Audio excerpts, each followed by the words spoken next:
Notas internacionales, hablemos de la primera. Apple contra Estados Unidos. Esta nota es muy interesante. Resulta ser que, si ustedes recuerdan, en diciembre del año pasado hubo un tiroteo en Los Ángeles, California, donde murieron 14 personas y 22 resultaron heridas. El problema ahí es tener memoria de cuántos tiroteos han habido en Los Ángeles y en otros lados, ¿no? Es increíble. El FBI recuperó el iPhone de uno de los terroristas. Y al momento de recuperar el iPhone, resulta ser que estaba con clave y no podían craquear o abrir el teléfono. Entonces le pide el FBI a Apple, de manera muy discreta, dice, ábreme este teléfono y revélame todos los datos. Y dice, tú sí puedes. Apple le contesta públicamente y dice, no puedo darte acceso a los datos del teléfono. ¿Por qué? Porque nuestra política de privacidad con nuestros clientes es que no vamos a compartir sus datos con nada. Sí, pero somos la autoridad. Eso está muy bien, pero nosotros como política de privacidad no tenemos por qué compartir los datos de los clientes. Si tú tratas de craquear el teléfono, se va a eliminar toda la información. ¿Sí? Por eso queremos que tú lo abras. El chiste es que el caso de Apple ya está ahorita en juicio. Es el Estados Unidos, contra Apple por revelar datos secretos. Le están tratando de aplicar el remanente de la ley Patriota. Y los que fueron de su lado, del lado de Apple, fueron Facebook, Twitter, Instagram y estoy olvidando más, y Google. ¿Qué tienen lógicas similares? Que tienen lógicas similares, con la idea de que no se desprestigien ante sus clientes y de decir lo que quiera que tú tengas en tu teléfono es tuyo y de nadie más. Imagínense las fotos que yo tengo. Hay casos verdaderamente muy sonoros. Hay personas que uno ni siquiera lo pensaría. Bueno, a esta nota le denominamos plasticoso pero sabroso. Retiran Snickers, el chocolate o la golosina Snickers del grupo Nougat, de 55 países porque resulta ser que se les fue un pedazo de plástico en uno de los batches de producción. Y cerca de 155,000 barras de chocolate resultaron con plástico. Entonces, al enfriarse el plástico y mezclarse con el chocolate, el acabado era el mismo, pero al morderlo era muy rígido. Ya tiene en este momento la marca Mars, que es la casa matriz de Snickers. ¿Y qué pasaba si te lo comías? ¿No podías cagar o qué? Pues puede haber un montón de complicaciones. Podría perforarte una de las paredes del intestino, entonces, de la tráquea, del estómago como tal. Y lo que hicieron fue demandar a Snickers en lo que se llama class action. Class action es cuando intentas una acción legal en masa. A ver, ¿por qué? Y aquí falta de oportunidad. A ver, lo que deberíamos hacer aquí es que esos, ¿cuántos eran? 150,000 chocolates, véndanlos aquí en México, yo los distribuyo a todos aquellos que no queremos a los perros y se lo dan a un perro y ya les prometo que no van a encontrar caca nuevamente, ya que no van a encontrar cadáveres de perro. Ni perro van a encontrar. Falta que alguno de la Sociedad Protectora de Menores dice qué malo, qué malo. Mars está viendo una demanda que puede costarle más de $200 millones por los países en los que se empezó la demanda. Algunos son Francia, Inglaterra, me parece que hasta España ahí rebotó, Estados Unidos también, y hay algo en Latinoamérica, pero no te confirmaría quién fue. Esta semana vemos ataques que ocurrieron en Siria. Sí. Buscando al Estado Islámico, dejaron a cerca de 140 muertos. Estas eran bombas inteligentes desplegadas desde el portaaviones USS Grant o Ulysses S. Grant. Ok, y bueno, se ha desatado una crisis, recordemos que hay intereses norteamericanos y que hay intereses también soviéticos, bueno, de lo que fue la Unión Soviética, que en este caso son los rusos, ¿no? Entonces, parece que están tratando de llegar a un pacto para que se acabe la matanza de la población civil, ¿no? Pero... Sí, ¿no? Vaya, de un lado Siria dice sí quiero llegar a un pacto, pero de un lado Siria está cerrando su frontera para que no huya sus ciudadanos. Y del otro lado es Estados Unidos. Rusia por su parte está bombardeando en territorio donde hay personas viviendo. Entonces es una crisis humanitaria. Esto es un verdadero problema. Bueno, se verá qué habrá de suceder aquí. En Moscú se registró también una serie de manifestaciones y protestas pacíficas en conmemoración del aniversario luctuoso del político Boris Nemtsov. Nemtsov era uno de los mayores opositores a Vladimir Putin. Nemtsov, un político y activista, reunía, se calcula, cerca de una tercera parte de los reaccionarios en Rusia. Él era pro la idea de separar Ucrania de Rusia y dejar una Rusia más centralizada y más ubicada al este que al oeste. Desgraciadamente, Nemtsov muere en unas circunstancias un poco extrañas. Me hace recordar un poco el caso de suicidio de cierto ministro argentino. De Nisman. De Nisman. Es una situación muy similar y por supuesto es algo que le achacan a Putin. Entonces Putin de ese lado tiene que enfrentar protestas muy fuertes. El día de ayer casi coinciden exactamente con los ataques en Siria. Y recordemos que Putin es todo lo contrario a eso, es un ex KGB, entonces temible, o sea, no me extrañaría que algo turbio y asqueroso hubiera por ahí. Efectivamente. También hablando de turbios y asquerosos está Cristina Fernández, claro, viuda de Kirchner, quien fue llamada a declarar para el día 13 de abril. Ahorita se desconoce si Cristina está realmente en Argentina o no. Había la mención de que Cristina ya estaba viviendo en Barbados. Puede ser que ese es el caso o no. El chiste es que fue citada a comparecer el 13 de abril ante una comisión que abren del... ¿Tendrá reumatismo? ¿Querrá que no le duela los huesos? A lo mejor una parte más cálida. Vete a saber. Porque ya tuvo 2 operaciones, ¿no? Contra cáncer de páncreas, me parece, y otro para intestino, una cosa así. Este asunto, lo que no la operaron es de este cáncer de hija de la chingada, de ese no... De ser un cáncer ella misma. Esta mujer se calcula que se robó algo así como 17 mil millones de dólares. Recordemos que está el caso Repsol, entre otros casos. Y esto es... Sí, fue uno de los regímenes donde más acusaciones de corrupción hay y evidentemente lo del caso Nisman fue un caso bastante álgido para el Estado argentino. Si usted no recuerda el caso de por qué se despacharon a Nisman hizo públicamente el anuncio de que el gobierno argentino había encubierto acciones de un grupo iraní en contra de un grupo judío en Argentina. Y esto fue muy criticado. Camaradas, después de 50 años, Estados Unidos y Cuba reanudan vuelos comerciales. Hay 12 vuelos comerciales que salen desde múltiples plazas en Estados Unidos rumbo a La Habana. Lo curioso es que esto es más o menos como estaba en los años 50. Había 12 vuelos en los años 50 y volvimos al mismo asunto. Los primeros paquetes de productos como cigarros, como ron, como vegetales y como salsas que vienen de Cuba, el producto artesanal totalmente, algo de ropa y una cosa así, que están llegando a Estados Unidos, empiezan a abrirse hacia, vamos a llamarle el trayecto comercial normal a partir del próximo mes, es decir, a partir de abril.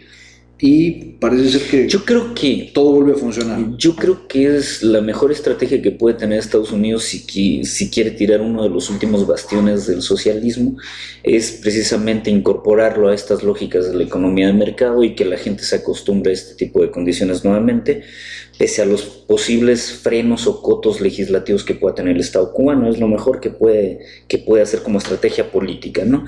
Y en el caso de esto, bueno, los cubanos parece que se gratifican de que van a desmantelar Guantánamo, ¿no? la base militar, y después vendrá una negociación para devolver el territorio, ese territorio donde está Guantánamo, ¿no?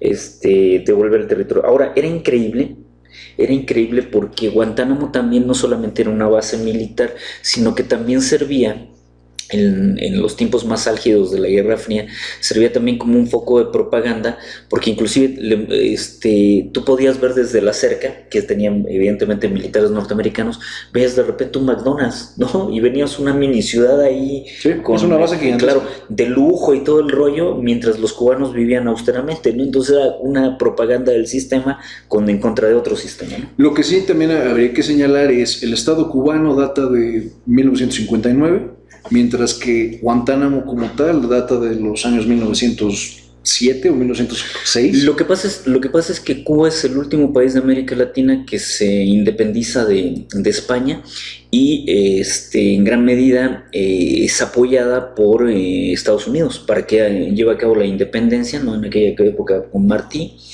Gracias a William Randolph Hearst. Y por ahí inclusive se dice que esta bebida, la famosa Cuba Libre, tiene que ver con ello porque se hace la mezcla del ron con la Coca-Cola, que la Coca-Cola es gringa, ¿no? Festejando, ¿no? La conmemoración de la emancipación, ¿no?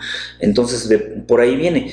Y La presencia norteamericana era muy importante en capitales, en la isla. Recordemos, por ejemplo, está todo este serial de Mario Puzo con respecto al Padrino, en donde el Padrino tenía intereses de hoteles y casinos, ¿no? Y otras cosas en La Habana. Cuba hubiera sido, bajo Batista, Pero, Fulgencio Batista, habría sido una sucursal hubiera sido de Las Vegas. de Las Vegas. De Las Vegas. En Las Vegas, Ahora, en una isla. Mi mamá vivió en Cuba precisamente, si no mal recuerdo, mi mamá me dijo que había estado en el 55.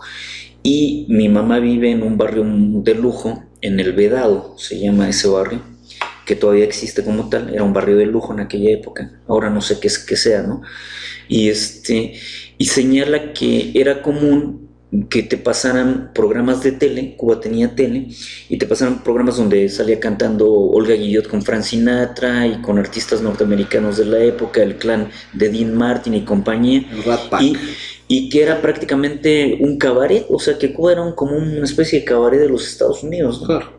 Esa fue la Entonces, cuando viene la revolución, bueno, el primero que se pela es Fulgencio a Miami, ¿no? Donde vivió y murió. Claro, se pela con su dinero, y pues los cubanos se quedan finalmente construyendo un país bajo otro paradigma.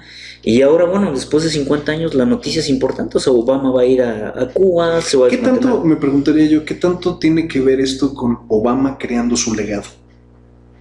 Porque Obama ya es un pato cojo, es un presidente que está de salida, es un presidente que abrió la relación comercial con Cuba, incluso en contra de lo que su propio Congreso estaba dispuesto a aceptar, ¿no? Hizo que se tragara el Congreso completo la idea de Cuba cuando ellos no estaban de acuerdo. Pues mira, me parece que en primera sí sienta un precedente, ¿no? Va a sentar un precedente acá. Y en segunda instancia, aparte de sentar un precedente, me parece que lo que genera es lo que yo dije al principio. Es decir, si se quiere fracturar este tipo de régimen, la mejor forma de fracturarlo es penetrarlo, ¿no? Y penetrarlo a nivel de economía de mercado. Eso es interesante. Entonces, habría que ver, o sea, cuánto tiempo se defiende la revolución después de esto, ¿no? Eso es interesante. Sí, desde luego, porque, vaya, si algo hemos visto en términos de los socialismos tan cerrados, se me viene a la mente la primavera en Praga. Una vez que tú abres para que verdaderamente el sistema empiece a asimilar productos, no son solo productos lo que entran ideologías, entran formas de vestir, de pensar, de sentir, de hacer negocios, y el sistema cambia. Entonces sí, yo creo que la única forma de penetrarlo era así. Ahora, hay que entender que para Estados Unidos esta política anticomunista fue un arma de dos filos. ¿En qué sentido fue un arma de dos filos? Que cuando se da todo el advenimiento del bloque socialista, estas economías no competían en contra de Estados Unidos ni en contra de los países capitalistas, se cerraron, ¿no? Y no competían. Pero de repente, cuando viene todo esto, inclusive esta condición de la reestructuración que fue la Glasnost y Perestroika, y que pasan, posteriormente van a pasar a la economía de mercado, resulta que varios de los paisitos estos que eran de la órbita socialista se convierten en grandes competidores de las economías de mercado, ¿no? China es el ejemplo, creo que más pertinente, ¿no? Entonces, Estados Unidos, si bien es cierto, puede entrar a otros mercados, no es tanto el dividendo en relación a lo que pueden entrar ellos a otros mercados. Exacto. Entonces, de repente esto no es como desatar fuerzas que no le convienen, ¿no? Y ojo con esto, porque China finalmente tiene 20 años en el juego geopolítico realmente a esa escala, ¿no? Y se mencionaba, por ejemplo, hace 2-3 años mencionamos que ya era la segunda economía mundial. Ya no lo es, ya es la primera. Claro, y que podía desplazar a Estados Unidos. Entonces, aquí viene la parte curiosa de China. China lo que tenía que ofrecer era una gran mano de obra.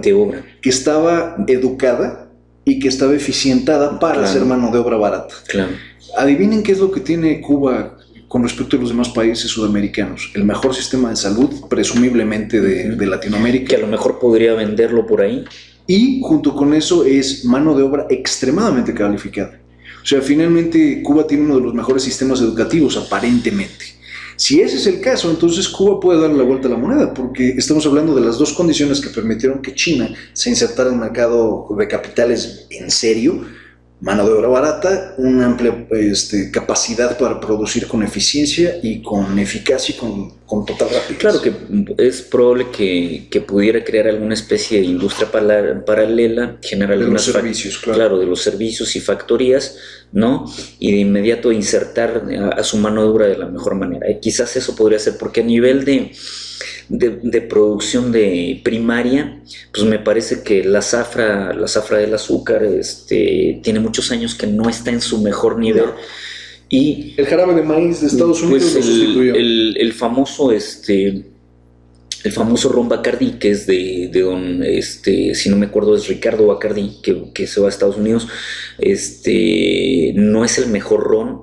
Por ejemplo, siempre se ha dicho que Habana Club podría competirle, entonces a lo mejor podría crear una industria, no sé, de esto, pero habría que ver qué impacto tiene, ¿no? ¿Cuántos habitantes tienen los cubanos? ¿Como 20 millones? 20 millones. 20 millones, ¿no? Exagerado. Pero también la otra cosa curiosa es que la isla está totalmente subutilizada. La isla, rudimentariamente hablando, está ocupada a lo mejor en una octava parte de su capacidad total. Ya. Entonces, tiene muchas posibilidades Cuba. Es una isla larga, mide como 1000 kilómetros, una cosa así. O sea, está en un lugar no es tan privilegiadísimo, ¿no? O sea, no es tan pequeña. Sí, bueno, y tendría, si el bloqueo termina finalmente, tendría de inmediato salida a Europa, es muy cercana, está en línea recta, que es 100 kilómetros de Florida, sí. Claro, ¿no? O sea, Miami-Dade está a 103 kilómetros. Claro, o sea, por eso se van nadando. O sea, por eso estás cercanito. Última noticia, estamos con el orate de Donald Trump. Donald Trump ganó los puntos de la Donald, primaria. Eres lo más cercano a un hijo de puta que conocí. Y dice, tras su victoria en Nevada, dentro de poco ganaré el país. Aquí, ¿cómo funciona el colegio electoral en Estados Unidos para aquellos que no conocen bien la jugada? Desde noviembre del año pasado se abrieron los colegios electorales por los estados. Hay 50 estados de la Unión Americana y cada estado tiene puntos electorales. En este punto, desde aquí hasta el famosísimo Super Martes, los candidatos están visitando, y esto no estamos hablando de uno o dos candidatos, hay 5 candidatos republicanos y 5 candidatos demócratas. Los candidatos están descartándose después de entender cuál es la base con la que pueden apoyarse para una elección. Después de que queden solo 2, se hacen las convenciones. La convención republicana generalmente toma lugar en junio y la convención demócrata un poco después. Sí, aquí está, y la ingeniería tiene que ver con esto que llaman ellos las primarias, ¿no? Donde habitualmente hay 2 estados en donde se presentan candidatos de demócratas y republicanos. California y Ohio, generalmente. Claro, y ahí se percibe cuál es el balance, ¿no? Y sí, como dice Gerardo, van quedando descartados, ¿no? Los que ya van perdiendo fuerza, evidentemente se van saliendo de la competencia. Hasta que solo queda uno, que es el candidato de los demócratas y el candidato de los republicanos. Estos candidatos, una vez que logran la nominación de su partido, buscan crear su fórmula. Ellos crean su fórmula, o lo que en Estados Unidos se llama el boleto. Es el presidente y el vicepresidente. Esta fórmula, entonces, se dedica a competir desde más o menos julio o junio hasta la elección de noviembre. Pero si lo estamos viendo con mucha frialdad, estamos hablando que las campañas norteamericanas para presidentes son cerca de 18 meses, desde que empiezan las primarias o antes de las primarias, hasta el momento que recibes la nominación de tu partido. A partir de la nominación estamos hablando que, y esto les va a encantar, hay aproximadamente 47% de demócratas en Estados Unidos y cerca de 47% de republicanos en Estados Unidos, lo que deja un margen de aproximadamente, y estamos jugando un poco con los números, deja un margen de 6% indecisos, 6% que fluctúan hacia un lado y hacia el otro, la elección. sobre cerca de los mismos temas siempre: seguridad, terrorismo, fronteras, el seguro médico, fronteras, Medicare. O el seguro médico. ¿Qué tan grande es el gobierno? Los republicanos quieren un gobierno muy pequeño, los demócratas quieren un gobierno más grande para dar más servicios. Los republicanos proponen corte de impuestos, los demócratas proponen una expansión en los paquetes de servicios. Estos son los asuntos que siempre están peleando. Los republicanos quieren que no haya un control de armas, los demócratas que haya un control de armas. Estas plataformas chocan cada vez, y ahora, después de 8 años de un presidente más bien moderado, pero a la vez liberal, sería interesante ver contra quién, dado que casi siempre la estafeta va republicano, demócrata, ahora otra vez republicano, otra vez demócrata, republicano, demócrata, demócrata, republicano. Sería interesante ver cómo está la jugada. Después de 8 años de Bush, la gente quedó harta, tan harta que votó por un negro. Ahora que tenemos 8 años de Obama, la gente no se ve tan desesperada y probablemente pueda votar por la próxima mujer o por Donald Trump y su visión de un Estados Unidos mucho, pero mucho más cerrado. Bueno, recordemos que en el caso de Trump, ya todos sabemos que es abiertamente y recalcitrantemente xenofóbico, ¿no? No es racista también, entre otras muchas cosas.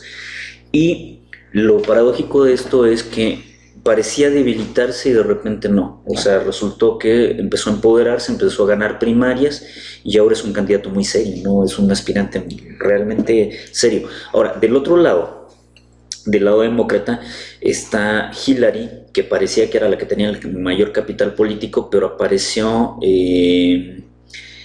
Sanders, no me acuerdo si es Bernie Sanders, que es un hijo de un judío polaco, es un inmigrante y es un socialista, por cierto. Sí. Entonces se autonombra socialista y dentro del Partido Demócrata, ¿no? Y es un tipo que ha estado en el activista, siendo muy joven, inclusive anduvo dentro de esta apertura que intentó hacer sobre la segregación, evitar la segregación, que lo hizo Luther King. Sanders era muy joven y andaba metido en ese tipo de cosas, y de repente le ganó alguna primaria, si no mal recuerdo, le gana alguna primaria, una elección primaria a Hillary, y pone las cosas al revés. Entonces está interesante, internamente dentro de los demócratas está interesante, pero también está interesante con la fuerza que tiene Trump. Ahora, y del lado de Trump, el único que le hace contrapeso es Rubio. Ahora, lo raro es lo siguiente, que pese a esta apertura que ha tenido Obama en este momento, si ganara Trump, o sea, ¿cómo nos explicaríamos que ganó Trump finalmente, no?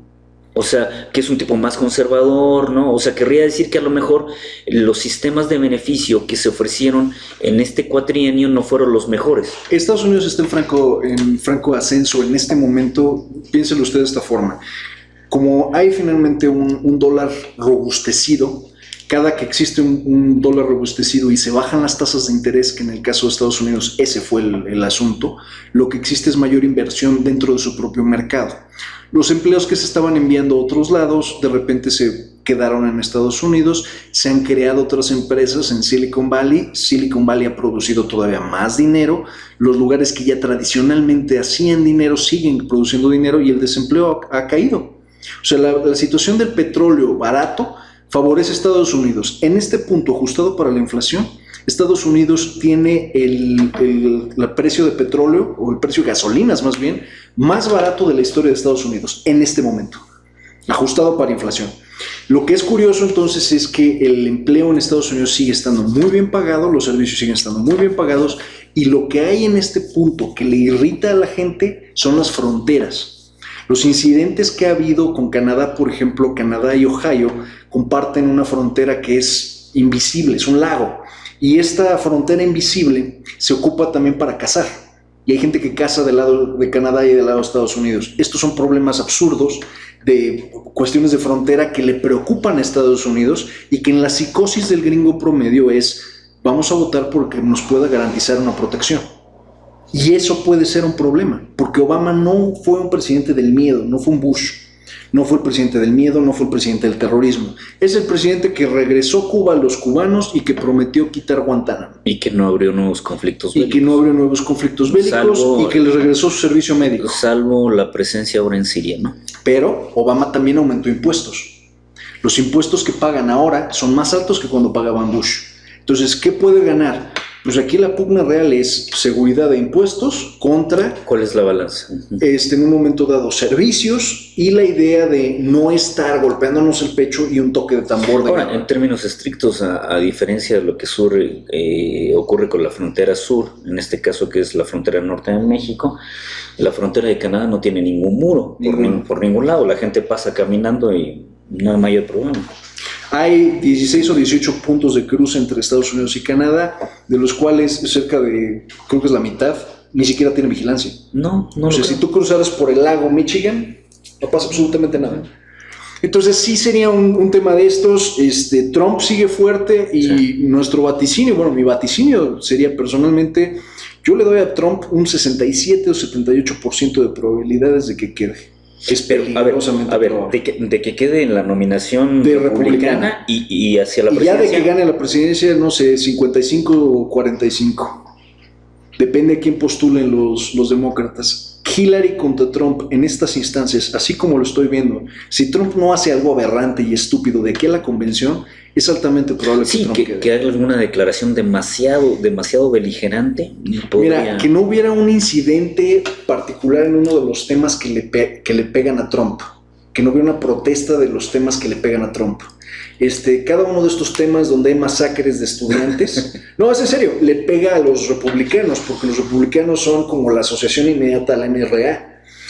Si en un momento dado hubiera ese tipo de asociación, a lo mejor todavía la puede perder, pero de otra forma, yo creo que Trump va prácticamente solo. Ojalá y no sea el caso, pero sí. Ahora, por otro lado... Pero bueno, ¿qué es lo peor que puede pasar? A ver, sobrevivimos... Sobrevivimos con Reagan, ¿no? Sobrevivimos a Reagan y era una mierda. Sobrevivimos a los Bush y eran otras mierdas. Entonces, bueno, yo creo que habremos de sobrevivir con este fulano, ¿no? Sí, nada más que de alguna otra forma como que echa para atrás relaciones comerciales y cada vez que te pares en un avión y llegues a Estados Unidos, de repente es otra vez, es la misma xenofobia de la que ya fuiste objeto.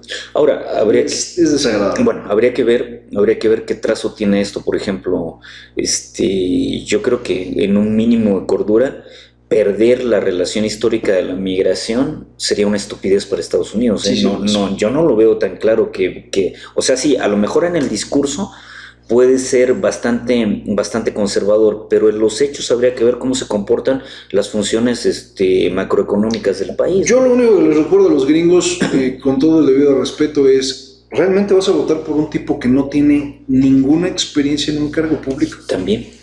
Porque nunca jamás, y eso creo que es su punto más débil. Bueno, pero votaron por Reagan, aunque Reagan había tenido una diputación. Claro, Reagan había tenido una carrera pública, pero ni como actor ni como... Mediocre en ambos casos, pero quedó.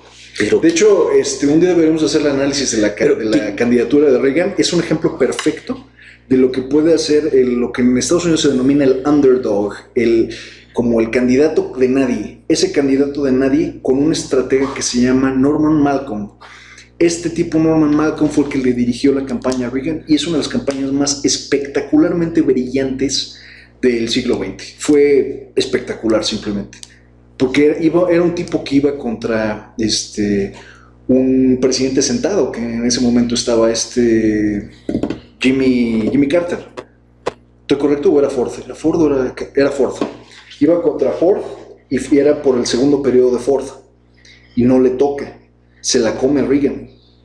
Entonces sí es ganarle al presidente sentado que ya tuvo un mandato de 4 años y que se postulaba para un segundo mandato como un novato, es una forma espectacular de ganarle, es la madre de todas las carreras presidenciales. Pero Ford no alcanza a tener un mandato. O sea, Ford sustituye a Nixon. Sí. No me acuerdo si fue... Entonces es Carter. Sí, tiene que haber sido Carter. Ford tiene 3 años, tienes toda la razón. ¿Sí, 3 años? Sí, 3 años. Porque fue en el 73, el Watergate. Watergate es el 73, cambian en el 76, después hasta el 80, que es Carter. La campaña de 80-81 es la que gana Reagan. Reagan se echa hasta el 88. Y el cacahuatero no lo volví a ver hasta hace poco, que lo mandaron a alguna misión en alguna de estos congresos como el CELAC, no sé qué tanto. Y está en el Habitat. Está viejo, ¿no? El Habitat para la humanidad. ¿Qué, 80 años? 80 años tiene que... 3 veces ha sido nominado para el Nobel y no se lo dan. Y recordemos que también Carter fue destacado por tratar de hacer la paz entre judíos y palestinos. Sí, también. Fue una locura. Eso fue una locura. Bueno, y por ahí con Reagan, pues fue uno de los momentos bastante beligerantes que tuvo Estados Unidos, ¿no? Era un tipo bastante violento. Lo intentaron hasta matar. Ahora, se le iba la onda y su mujer se quedaba con el control de todo. O sea, Reagan es una presidencia, para mí las dos presidencias más cuestionables en términos de ética, peligrosidad a nivel internacional y vamos a decir colapso mundial, tendría que ser la de Reagan del lado americano y tendría que ser la de Nikita Khrushchev del lado... Recordemos que Reagan empieza un programa que le llaman atómico de guerra de las galaxias, ¿no? De poner bombas atómicas en el espacio, o sea... 14 cabezas nucleares acabaron en satélites que pudieron haber colapsado, no colapsar. O sea, esto estamos hablando de cosas una absurdas, absurdas, absurdas. Ahora, imagínate si escogieran a Schwarzenegger por ahí, ¿no? Se jugó con la idea, pero la Constitución de Estados Unidos no lo permite. Porque tienes que ser nacido en Estados Unidos. Para presidente sí, no para gobernador. No, ajá, porque es norteamericano, pero es nacido en Austria. En Austria. En Austria. Hijo de un ex nazi, por cierto. Y también. dicho sea de paso, el que trabajó en Bierbaum. ¿Sí? Sí, entonces era un cabo. Sí. Un cabo que trabajó en Bierbaum. Muy fuerte. Esto de la historia es una cosa maravillosa. Los dejamos con Ana Belén y Víctor Manuel, un clásico de 1984 que se llama La Puerta de Alcalá. Por cierto, cuando uno va a Madrid, que la puerta está en Madrid, es una pequeña, bueno, entre comillas, pequeña glorietita y no te dejan pasar hacia allá, sino que te tomas las fotos desde enfrente, no desde el camellón de distintos lados.